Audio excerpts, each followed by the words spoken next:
Well, it's official. Six Flags New England is planning a new coaster for 2025 and the site plans have been revealed. A special thanks goes to parkfans.net and ML Design for breaking the news of the site plans that will be going up for review by the town of Agawam, and for creating a detailed animation POV of what the coaster could look like once it's finished. But is this coaster the only new addition coming to the park next season? Let's talk more about it up next.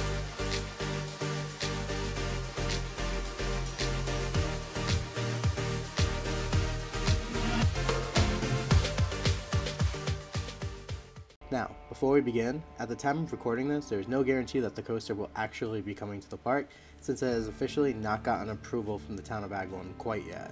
But from just looking at the scale and the size of this project, and given that the plot of land was previously home to Goliath, a Vekoma giant inverted boomerang, which stood almost 200 feet tall, it's pretty safe to say that they should have no issues getting this approved. According to parkfans.net, who over the last few years have been incredibly accurate reading the site plans and correctly guessing the layout as well as the ride manufacturer and model, but they seem to have done it once again just by stating that the new proposed 2025 coaster will in fact be an Intamin multi-launch straddle coaster. While we don't know the theme just yet, I do have my theories about what could be coming to this area of the park, but we'll talk about that a little bit later. The coaster seems to be a fun family thrill coaster, featuring 2 launches, multiple high-speed turns, and even a few airtime hills. And yes, while I know it's not going to be the launch coaster that everyone really wanted, at the end of the day, the coaster does fill a void that the park is lacking, and it seems like it's going to be intense enough for everyone to enjoy while not scaring off the younger crowds. The park did a great job fitting this attraction into the area with no ride removals and minimum building removals, which means the park will not be removing Flashback, the park's Vekoma boomerang, which was rumored to be on the chopping block for many years due to its old age and close proximity to the Goliath site. But it does look like some other changes will be coming to the area to help accommodate the new addition. One big theming piece that seems to be missing from the site plans, that has been a park staple since the late 90s, is the hanging shark outside the old Shipwreck Falls entrance. Now, will they be moving the shark to a different area of the park? Who really knows? I could see this ending up in Hurricane Harbor somewhere, but there's also a good chance that since this building is being removed, that the old Skyway station, as well as the old discount gift shop underneath the station, could be rethemed, as it's one of the last New England seaside themed buildings left in the area. Now, I don't think this is going to be a drastic change by any means, but just something to blend it into the surrounding buildings. Now let's talk about the ride's queue line. This was strange to look at since it seemed to be very small for a brand new family coaster that's sure to draw in a lot of large crowds.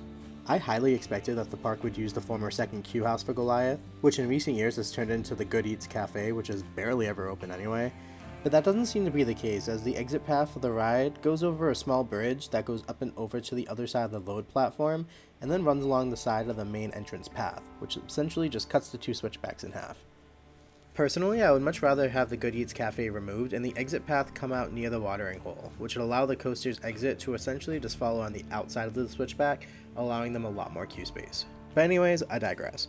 The ride will also feature a single rider line, which is a nice change of pace since many parks are removing them. The single rider line will be similar to Goliath's, where the line will not split until halfway through the queue house that's closer to the station. The queue line will also feature some pretty large theming elements to keep guests entertained while they wait. The ride will feature 2 trains that will feature 8 rows per train and 2 across seating for a total of 16 riders per train. This also seems to be a pretty long ride cycle, so the ops will have no issue sending out trains quickly. Another interesting detail is the station bridge. Six Flags New England had to make an exit bridge to go up and over the load platform. While this is strange for this park to do, I'm happy that they decided to make this decision so that way you'll have a much more efficient loading procedure. By doing this, now guests can enter on the left hand and exit on the right hand side of the station, so that way they can load these trains a lot faster. The coaster will also have an elevated operator's booth, which will make it easier for the operator to see what's going on the ride's platform. While this looks like a great standalone attraction for the park, I personally don't think that this is the only new thing coming to the park in 2025.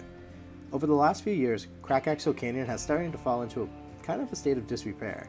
A lot of the theming elements look very run down, have stopped working, or have just been removed altogether.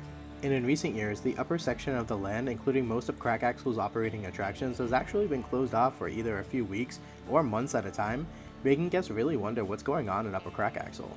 Rodeo, Tomahawk, and Houdini are most likely closed so often due to budget cuts and short staffing. So how could they fix this? Because surely having Crack Axle Canyon closed and having other multiple rides closed just isn't a cute look, right? Well, maybe, just maybe, the park is actually taking a page out of Fiesta Texas and Six Flags America's playbook and will be turning Crack Axle Canyon into a Western steampunk area. This would allow for a brand new refresh of the land, which it does desperately need, with lots of new different theming elements added everywhere, buildings being refreshed, and possibly, maybe even the existing attractions. While it's not very likely, I would personally love to see the park do an update to the Houdini queue line. The new updated experience would allow for a new pre-show leading up to the attraction. They could use the area currently home to the Fright Fest house and the ride's extended queue line, and make the experience similar to Dr. Diabolical's Cliffhanger, where you would wait in multiple pre-shows before entering the attraction. I would also love for the park to remove Rockin' Rodeo and install a Zamperla Nebula. I do believe that this flat could easily fit within the ride's plot of land, and the ride could also continue to use the current queue space. All of these enhancements would definitely bring higher foot traffic to the area, allowing these rides to stay open the entire season. And while it's pretty unlikely the second new ride will actually arrive at the park, it's not completely out of the realm of possibility, since the park would be able to just add an additional permit later on in the season. So what do you think of the attraction? Are you guys excited for a new coaster to finally be coming to Six Flags New England? Do you wish it was something else? Also, what do you think about the possibility of a new flat ride in a rethemed land? Let me know in the comments below. If you like what you saw, please make sure to subscribe and hit that notification bell, as I will be covering other new attraction announcements as well as rumors from all around the US. Thank you so much for watching, and I'll see you all in the next one. Take care. Bye.